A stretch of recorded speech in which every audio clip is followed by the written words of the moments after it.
திருக்காமீஸ்வரர் மேம்பட்ட வேளாண் உழவர் உற்பத்தியாளர்கள் நிறுவனத்தின் 3ஆம் ஆண்டு பொதுக்குழு கூட்டத்தில் வேளாண் அமைச்சர் தேனி ஜெயக்குமார், சட்டமன்ற எதிர்க்கட்சித் தலைவர் சிவா ஆகியோர் கலந்து கொண்டு சிறப்புரையாற்றினர்.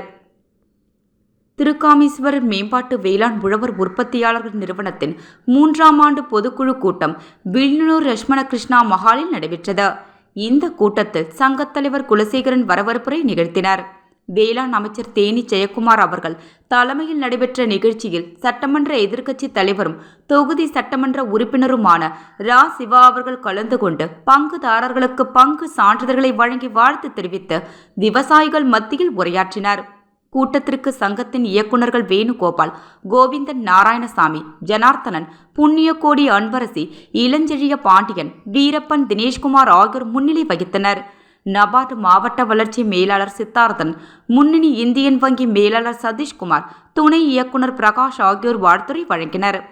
ஆண்டறிக்கை பொருளாளர் விஜயகுமார் வாசித்தார். இந்நிகழ்ச்சியில் காரைக்காலை சேர்ந்த பஜன்கோ வேளாண் கல்லூரி மாணவர்கள் கலந்து கொண்டனர். நிகழ்ச்சியின் இறுதியில் செயலாளர் ராமமூர்த்தி நன்றியுரையாற்றினார்.